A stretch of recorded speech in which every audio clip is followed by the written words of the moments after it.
Right. Good morning, everyone. Kevin here, and I am doing a little video today. I've been a little behind on my videos.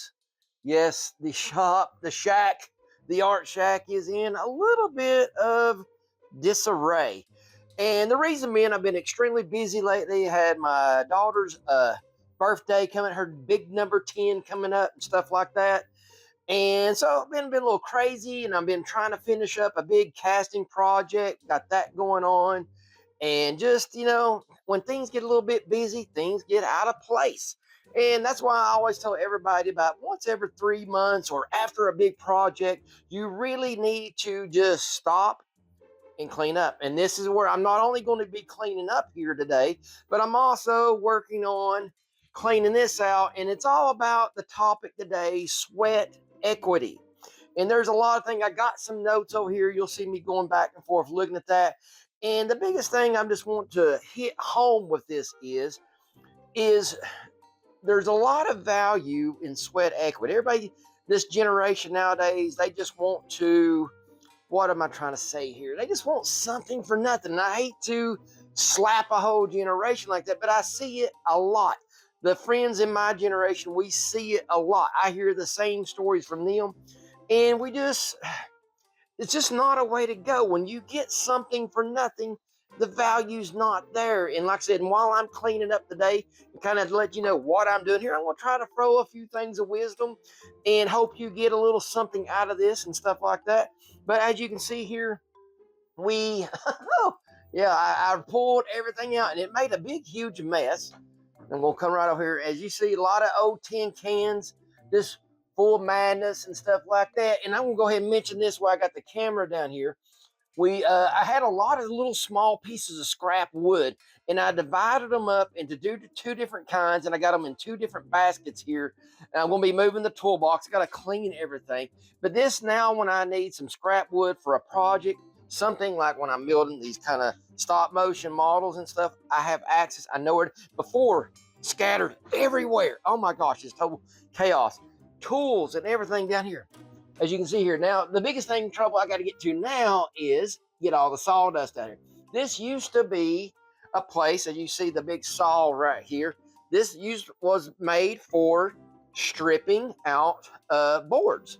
But I was up here doing the casting. What the problem I am running into, I'm tripping over sawdust, is when I start laying out all my pressure pots, real estate starts to disappear really quick. Time I lay out all my supplies, I have no room and I'm bumping over things and stuff. So somehow I got to figure out how to remove all this, but yet still have access below to all the things that I need. So like I said, the guys will flip the camera around here. We'll do a little work, talk about a little sweat equity here, got some notes, and we'll see if we can come up to some kind of solution or some kind of a direction. I'm just hoping for a good direction. Turning it around. Ready, set, go!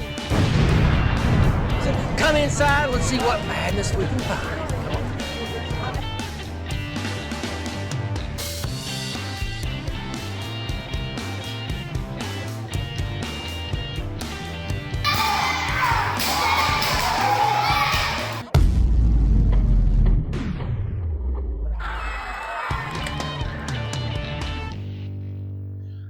All right, here we are, guys, down low, trying to get this to all work out and get this into the shot.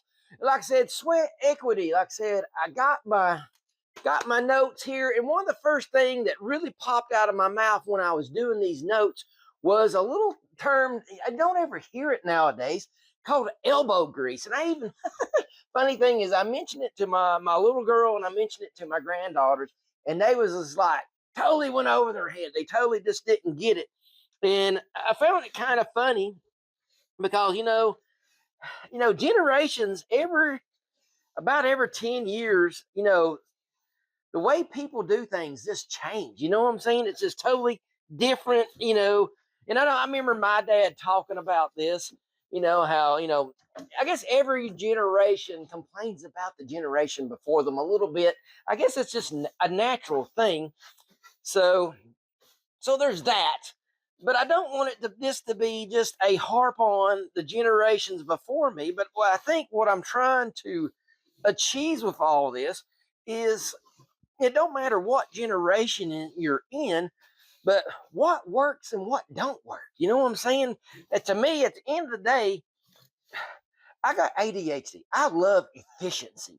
And when I am not feeling or experiencing efficiency, oh my gosh, it drives me totally insane. So sorry, I'm just trying to get all this in the shot here and work a little bit. And and if you guys experience the same thing, please let me know in the comments because I'm very curious on, is this just me that's kind of psychotic and kind of feels this way, or does anybody else feel like this? That sounds like something metal. Like I said, I'm probably am not going to be able to get every. I tried getting my air compressor and blowing this about, and I got a lot of the bulk. I already took out like 3 big boxes of sawdust.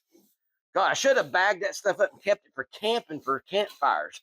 That's what I probably should have done, but I didn't. But I'm just trying to get this to a level of not perfectness, but I want it to the point to where it feels like I got some structure going on. I got, hey, I got it going on. This is not just slapstick feeling and stuff like that. I want to have, when you have your place together, there's just when you got a clean slate. Let me put it like this: when you have a clean slate, it just compels you to go back to work.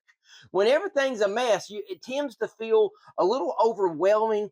And then that overwhelming feeling will just start to depress you. It will start pulling down. It just snuffs creativity right out. And when you're experiencing that, you're not going to want to come up here and do anything. And that's the hardest thing over the years. I've had this shop now. In August, it'll be 6 years.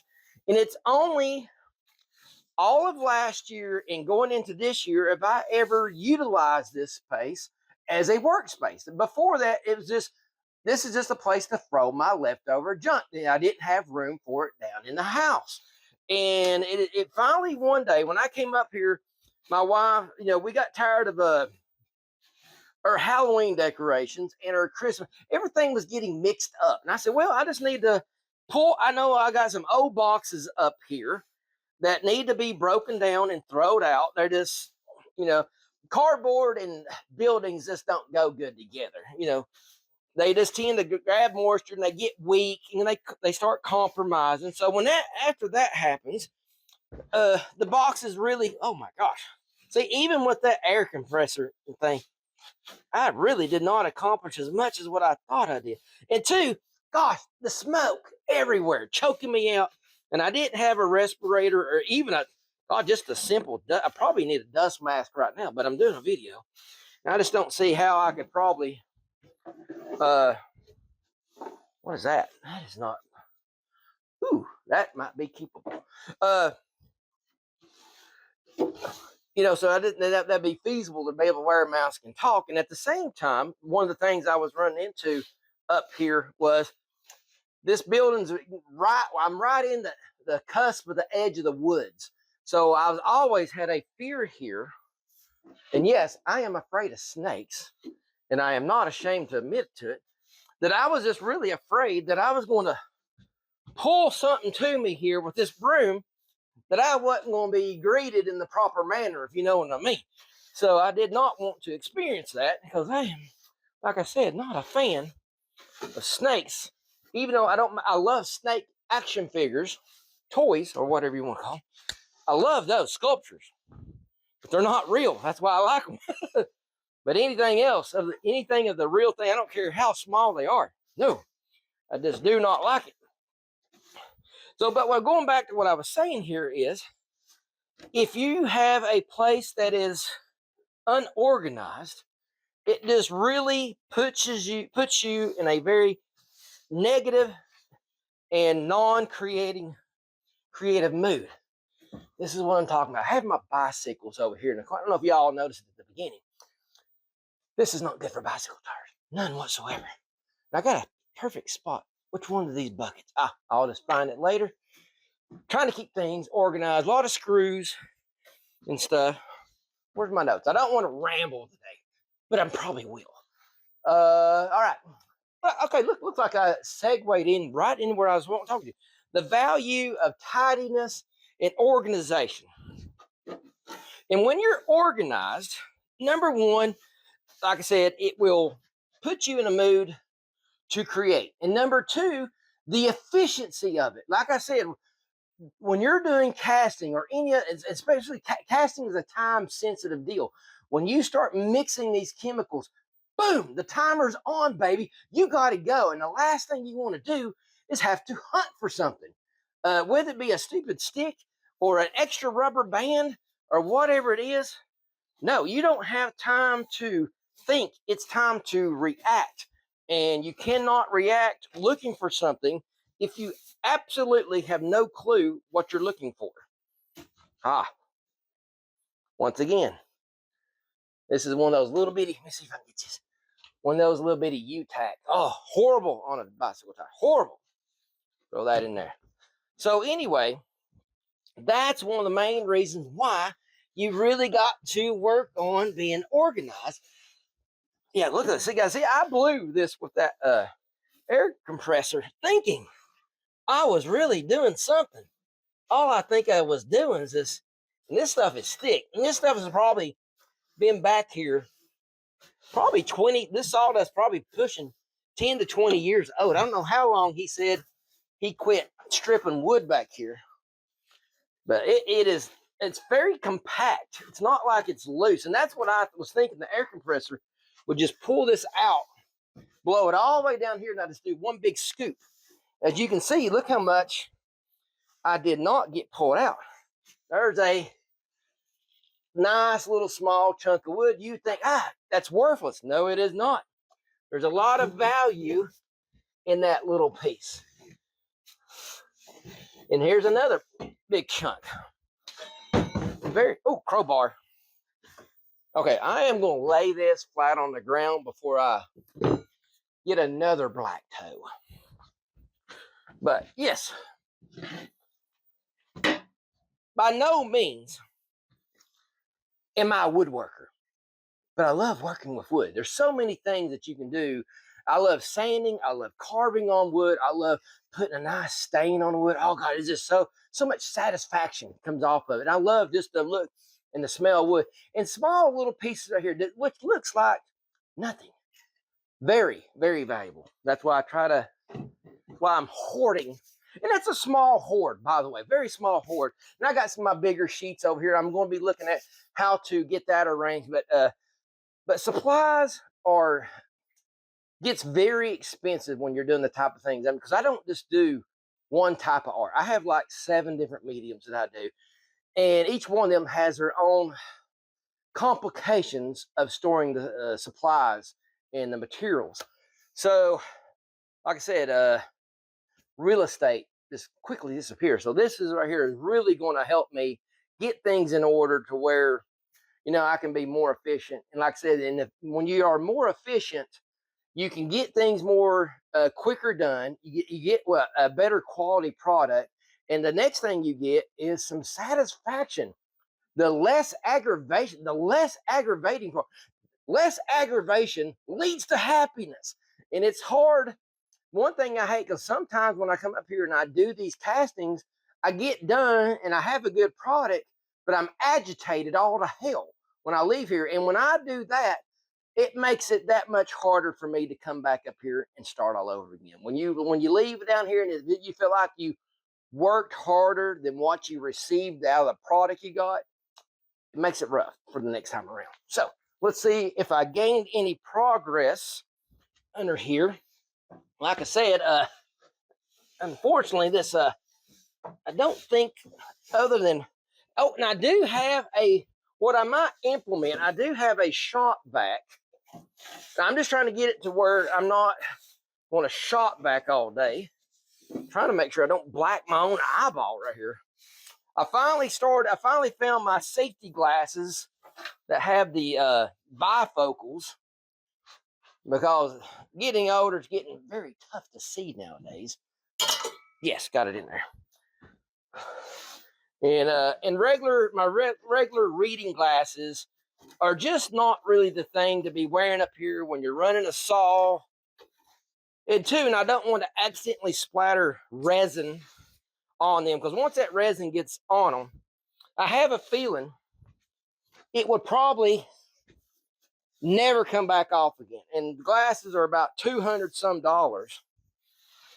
And the last thing I would want to do is try to explain to my wife how I got to go buy new glasses because I got resin all over it. The pair I'm wearing right now didn't cost me anything. Another nail. See, they're just everywhere. But that's a good nail and stuff. All right, the last thing on the list here, guys. Get my notes here. The value of hard work, to me, leads to three, and this could be a goal.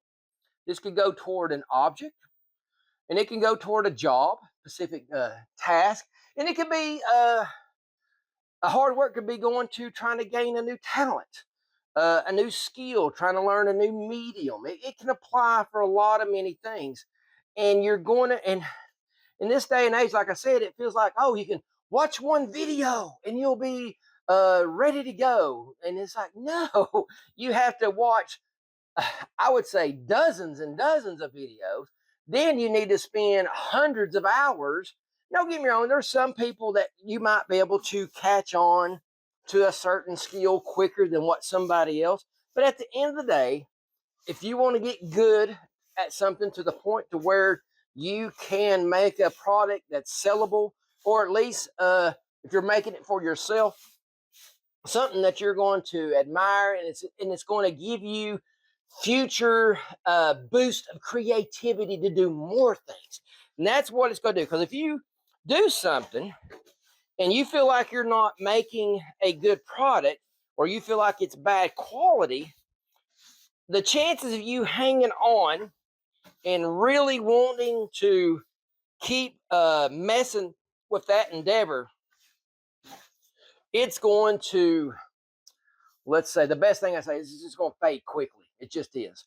And there's just no way around it. And because if you're not enjoying something, well, you're going to quit doing it. That's how we're built. Every one of us is designed like that. No one wants to do things that we're not getting some kind of joy or satisfaction on creating and making a good product and stuff. So no one's going to keep doing that. It'd be the only way that would probably work is the end goal is such the end of the journey is such burned in your mind and your soul, you're willing to partake in any manner of hell to get there. But that's that's the less than 1%. So guys, I'm going to like to go ahead and cut this short. I get it ready. I'm going to scoop this up in a box and get rid of it, but I'm going to be running probably the shop back to take it to the final level that I want. But I just wanted to share this little story here about the sweat equity, because I think we need to talk about it more. I think people need to encourage other people to work hard, because I know there forever, I think it was in the schools. If it, I think my daughter, who taught me that in the school they were teaching them that if it don't come easy to you, it's not meant for you. And I'm here to tell you, there's many things. If I took on that attitude, I would not be a sculptor. And that would not have led me to doing castings. So no, that is totally the wrong answer. That is not the direction you need to go.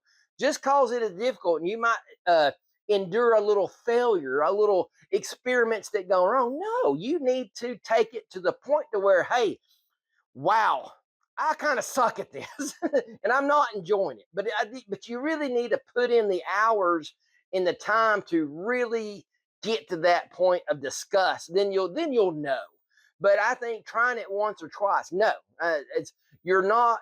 I know just on sculpting and casting alone, the likelihood of failure is always high. And I've been doing it now for almost 15 years, and there's always that one part that you're just going to have trouble casting. It's just part of the process. But you gotta, but what that does to me, I try to, instead of put me down, I try to let that fire up and challenge my aggressiveness to, oh, okay, oh, now you think I can't cast you? Oh, we'll see 2 or 3 more times and I'll get it perfected. So that's what I want to bring to you guys. Please share this with your friends, talk about it with your friends, and get to a point to where we're encouraging each other to work harder, to work towards something, to set some goals, to go for it, even though it might be a little tough. I'm Kevin Sexton, and guys, just put in the sweat. Put in the sweat equity. Go for it. Get your hands dirty. I'm Kevin Sexton. Have a great day.